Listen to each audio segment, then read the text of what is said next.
Okay, so many people requested to hear about my ICE story, about how I was detained in ICE, why I was detained in ICE, how was it while I was detained in ICE, and I'll try to make it quick. So, story time.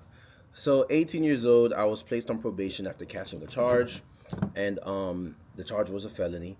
Now, while on probation, I was on TPS, temporary protected status, and before signing the papers for probation, um, the judge did say that signing these papers can make you or can revoke any type of status that you have in the U.S.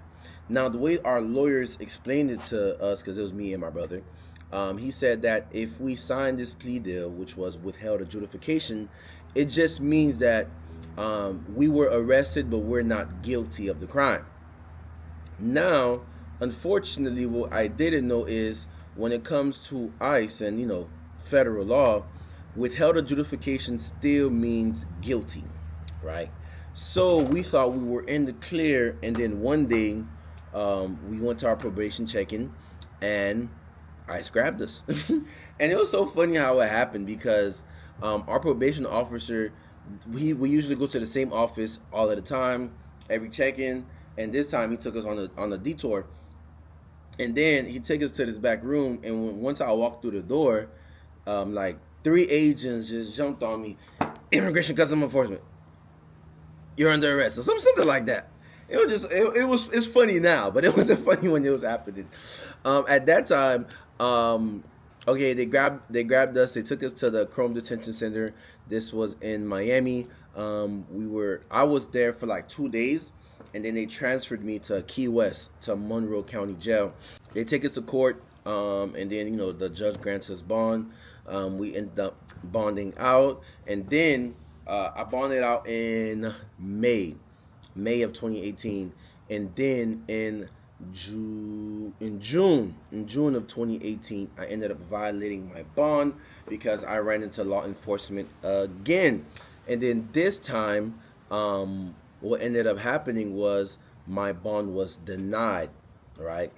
And while in custody, I had to figure out what I was gonna do. I submitted for an asylum claim; it was denied, and the only other option route that I had was to get married. So I had to keep going through. I had to keep going to court while in ICE detention, and me filing for asylum was just a way to drag out the process until I was able to get married. So that's another reason why I was in there for so long, because I had to be able to continuously go into court. Because the way it works is they won't deport you if you have some type of relief pending. So if your green card application is pending, TPS is pending, whatever is pending, they won't deport you. Now it has changed. I have heard of people getting deported even while things are pending, and if it's approved, they'll allow you to come back. But at that time, they weren't deporting people if you had anything pending. That started happening later.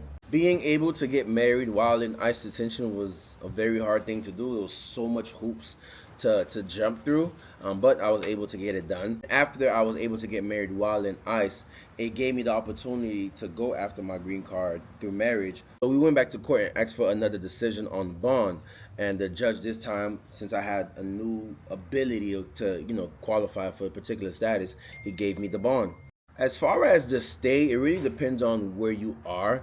ICE can be something that's very traumatic. No matter where you are, it's going to be traumatic because you don't know if you're going to get deported, especially if you're someone like me that literally been in the U.S. all of their life. I came to this country when I was 6 months old. But as far as you being, I guess, well kept, it depends on where you are. If you're like in a federal facility, those conditions are typically way nicer than a county jail. And it also depends on which county jail you're in. The two different county jails I was in during my ICE detention was Glades County and Monroe County in Key West. And both of those jails was terrible. It was terrible. A lot of people were commenting on my videos saying that, oh, this ICE isn't the same ICE as before. And I'm sorry to burst your bubble, but that's a lie, because ICE is no different than police officers. ICE don't decide who gets deported. All they do is pick up whoever they're assigned to pick up. And when I was first picked up in the ICE, Trump had something called the zero tolerance policy, and I think it's very hard to go lower than zero tolerance. So that same vigorousness he had during his first administration is literally the same vigorousness he has in this administration. The only difference is it's at a more elevated level because of the amount of people that came in, during the Biden administration. But nonetheless, if you are an immigrant, my number one advice would be stay out of trouble, right? If you don't have a record, I'm not going to say you're good, but you're in a way better position than somebody that does have a record.